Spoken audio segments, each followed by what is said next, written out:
Bonjour tout le monde, bienvenue à la Finance Perso selon Joe. On parle de santé financière, d'économie, d'investissement en bourse. Si c'est la première fois que vous vous retrouvez sur la chaîne, je vous demanderai s'il vous plaît de vous abonner.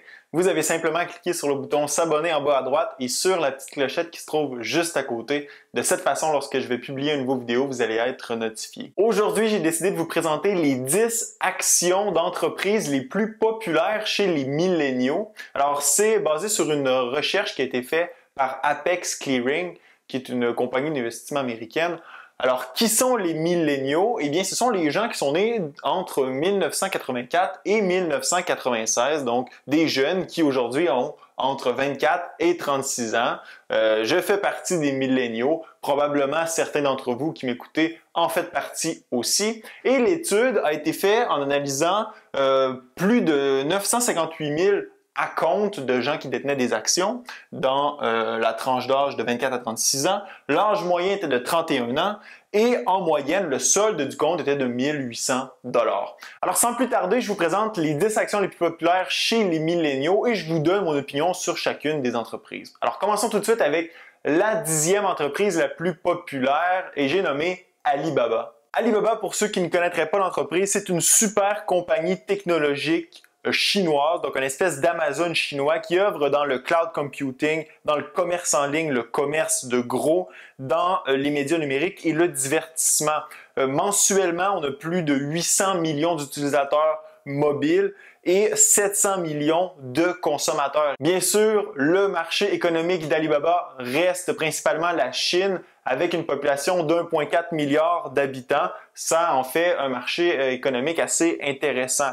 Bon, pour ma part, Alibaba, ça reste une entreprise chinoise. J'ai pas une affection particulière pour ce genre d'entreprise. Pourquoi? Parce que les entreprises chinoises qui sont listées sur les indices américains, comme par exemple le New York Stock Exchange, n'ont pas à respecter les règles comptables américaines, ou du moins ce n'est pas obligatoire, ce qui fait qu'on a des cas de fraude, on a des cas de livres truqués. Bon, c'est peut-être pas le cas pour Alibaba, mais ce l'est pour d'autres entreprises. On a des cas qui d'ailleurs récemment ont fait les manchettes dans les nouvelles. Et pour cette raison, j'essaie de me tenir loin des entreprises chinoises. Il y a aussi en fait toute l'espèce d'environnement tendu entre les États-Unis et la Chine, et même l'automne dernier, on a eu des menaces de Donald Trump comme quoi les entreprises chinoises pourraient être délistées des indices américains. Alors pour moi, les entreprises chinoises, je reste assez loin.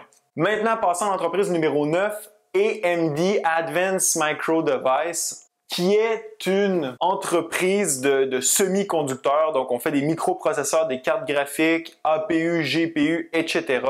Le prix de l'action est en feu. Donc, on est passé d'environ 5 $ à 50 $ en 5 ans. Pour ma part, AMD, bon, d'abord, ce n'est pas dans mon cercle de compétences. J'ai aucune connaissance en microprocesseurs et je ne vais pas me lancer dans une entreprise de la sorte dans la mesure où je ne connais pas vraiment les produits qui sont produits, je ne connais pas le marché, je ne connais pas ce qui est la demande, etc.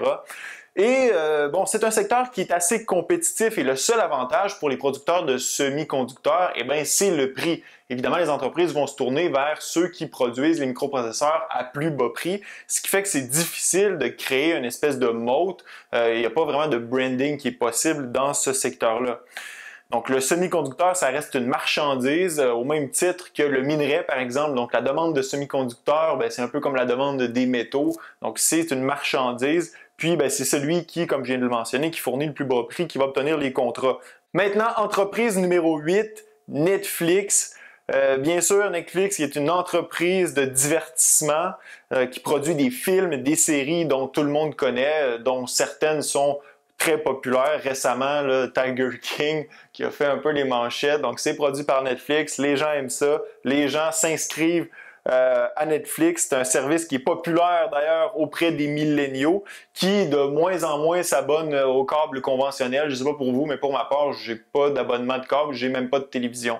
Alors, c'est vraiment sur Netflix que je vais aller chercher mon divertissement. Puis, de plus en plus aussi, on voit les générations plus vieilles, par exemple la génération X, qui vont s'abonner aussi à Netflix. La croissance est importante, que ce soit du côté des revenus, des profits, mais aussi du nombre d'utilisateurs. On est maintenant rendu à 182 millions d'abonnés payants à Netflix mondialement. Mais c'est une entreprise qui reste assez chère, puis qui commence tout juste à dégager des flux financiers libre positif. Et ça, c'est sans mentionner aussi le fait que Netflix, qui était finalement au départ une entreprise un peu solo dans son domaine, maintenant il y a beaucoup de compétition dans le marché, que ce soit Amazon Prime, Disney+, Apple TV, etc. Donc on pourrait voir un ralentissement de la croissance ou peut-être même une perte là, de part de marché auprès de Netflix. Donc pour ma part, Netflix, ça m'intéresse pas vraiment. Maintenant, entreprise numéro 7, donc la 7e plus populaire entreprise auprès des milléniaux, Berkshire Hathaway. Berkshire Hathaway, qui est le holding de Warren Buffett, qui tout récemment d'ailleurs a tenu sa réunion annuelle, sa conférence annuelle des investisseurs. Alors, qu'est-ce qu'on retrouve dans le holding de Warren Buffett?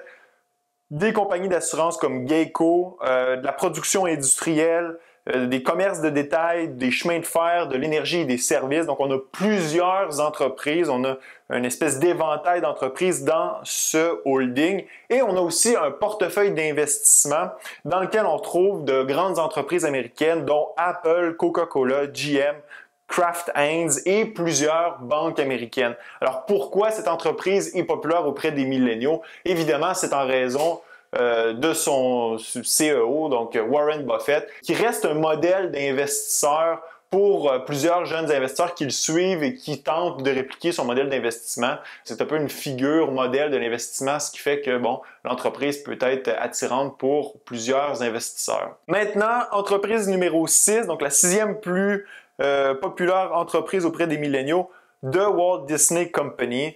En fait, c'est une compagnie formidable avec un moat exceptionnel. Donc, qui ne connaît pas Walt Disney? Et bon, œuvrer dans ce domaine-là, donc compétitionner Walt Disney, c'est très difficile compte tenu de toutes les marques que possède l'entreprise. Donc, on pense souvent à Walt Disney, au parc d'attractions, etc. Mais c'est beaucoup plus que ça. Walt Disney, c'est ESPN, c'est National Geographic, c'est Marvel, c'est Star Wars, c'est 21st Century Fox, Pixar et maintenant Disney+. Donc, un joueur de plus dans le marché du streaming qui vient compétitionner Netflix, etc. et qui risque de devenir un service très, très populaire. Par contre, l'entreprise va faire face à beaucoup de problèmes compte tenu du contexte économique présent en raison de la crise sanitaire, évidemment. En fait, la majorité des parcs de Disney ont été fermés et un tiers des revenus de l'entreprise reposent sur les parcs de Disney. Alors, on risque d'avoir des difficultés à venir, probablement dans le prochain trimestre, donc deuxième trimestre de 2020. Les résultats pour le premier trimestre sortent aujourd'hui. Donc, reste à voir qu'est-ce qui va se passer de ce côté-là. Évidemment, les revenus de la Chine, Hong Kong vont être affectés, mais ça va être principalement les parcs aux États-Unis et aussi ceux en Europe là, qui vont affecter les revenus pour le deuxième trimestre. Alors, l'entreprise risque d'avoir des difficultés. C'est à suivre. Pour ma part, c'est une entreprise qui m'intéresse beaucoup. Alors, tout dépendant de qu'est-ce qui va se passer avec le prix de l'action, c'est possible que je fasse un move vers Disney. Je vais voir, je reste à l'affût, je surveille l'entreprise. Maintenant, la 5e plus populaire entreprise auprès des milléniaux, Facebook. Alors, qui ne connaît pas Facebook? Facebook, c'est bien sûr Facebook, dont pratiquement tout le monde est abonné. Instagram, WhatsApp, Oculus VR, qui est un peu moins connu, mais qui est une espèce de start-up détenue par Facebook qui œuvre dans le domaine de la réalité virtuelle. Alors, Facebook, c'est 70 milliards de revenus en 2019, c'est 18 milliards de profits en 2019. Facebook monopolise plus ou moins 1/5 du marché de la publicité en ligne. Et ça fait que, évidemment, les revenus de Facebook sont dépendants de la publicité en ligne. Pratiquement 100% de ces revenus découlent de la publicité en ligne. Et bon, présentement, évidemment, les publicités ont diminué beaucoup dans la mesure où les entreprises veulent couper leurs coûts en raison de la crise sanitaire. Donc, ce qui risque d'affecter les revenus de Facebook pour le deuxième trimestre de 2020. Donc, dans le dernier trimestre, le premier trimestre de 2020 qui vient de sortir, les revenus n'ont pas trop été affectés, mais ça devrait changer pour les trimestres à venir. Et autre chose qui va un peu à l'encontre de Facebook, malgré le fait que c'est une entreprise qui a un bilan financier superbe, les revenus, les profits, c'est difficile à coter. C'est tout ce qui entoure la réglementation par rapport à la vie privée. On a eu des difficultés dans le passé, si on se rappelle le scandale Cambridge Analytica. Alors, bon, il y a beaucoup de difficultés de ce côté-là. Alors, Facebook, c'est une entreprise intéressante. J'ai déjà détenu l'entreprise, et j'aurais pas de problème à la détenir de nouveau, tout dépendant de où va se diriger le prix de l'action dans les prochaines semaines. Ça reste à voir, je surveille l'entreprise. Maintenant, la quatrième entreprise en importance détenue par les milléniaux, Microsoft. Une des plus grandes entreprises technologiques au monde, donc qui produit des logiciels, un système d'exploitation. Donc, on a le cloud aussi, les Xbox, les jeux vidéo, les produits technologiques, matériels. On parle de PC, etc., Microsoft Surface. 125 milliards de revenus en 2019, 39 milliards de profits. Le bilan financier de l'entreprise est exceptionnel. C'est une entreprise intéressante à regarder, à analyser. Pour ma part, Microsoft m'intéresse moins. Troisième entreprise détenue en importance par les milléniaux, Tesla. Bien évidemment, Tesla qui est une compagnie de voitures électriques qui, bien honnêtement, révolutionne la voiture en la transformant en une espèce de bidule technologique roulant. J'adore la compagnie, j'ai déjà possédé des actions dans l'entreprise. D'ailleurs, si vous voulez savoir un peu l'histoire, mon histoire entourant tout ça, je vous invite à aller voir mon vidéo qui est sur ma chaîne où j'explique comment j'ai perdu 75 000 $ dans l'action de Tesla. C'est intéressant, je vous invite à aller voir ça. Présentement, évidemment, l'action est beaucoup trop chère. Même Elon Musk l'a dit au courant de la fin de semaine, ce qui a fait chuter un peu l'action. Au cours des prochains mois, l'entreprise risque encore une fois d'avoir certains problèmes parce qu'il va y avoir de la turbulence là, en raison de la chute importante des ventes de véhicules en raison de la crise sanitaire. Les gens ont perdu, donc on a eu 30 millions de pertes d'emplois aux États-Unis, donc c'est pas le temps de s'acheter une voiture, ce qui fait que Tesla va y goûter aussi. Donc j'ai hâte de voir les chiffres qui vont être divulgués quant à la vente de voitures pour les prochains mois.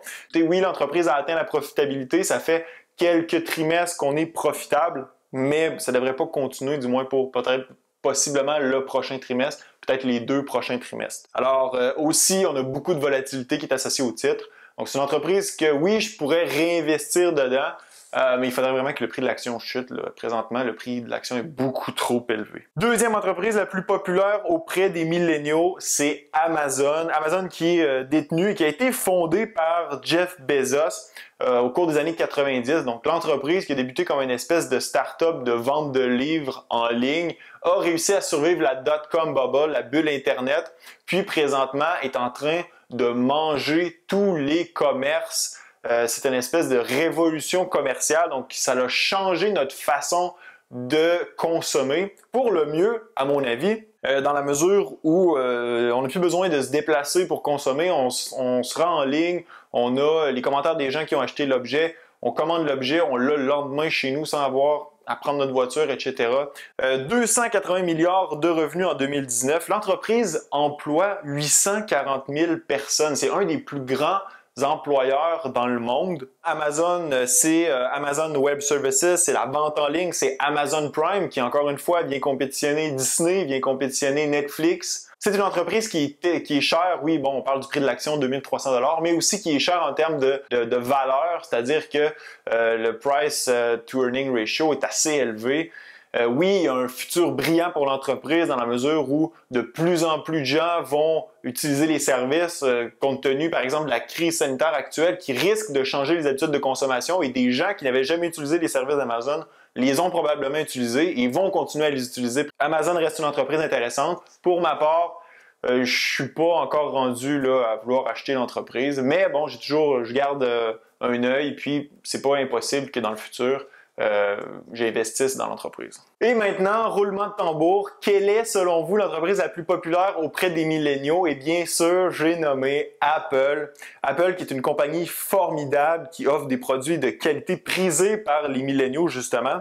Alors on parle ici par exemple de son système d'exploitation modèle en termes de facilité d'utilisation et une gamme de produits qui sont beaux, qui sont efficaces et qui sont simples. 260 milliards de revenus en 2019, 55 milliards de profits. C'est aussi la capacité d'innover de l'entreprise et de s'adapter qui est hors pair.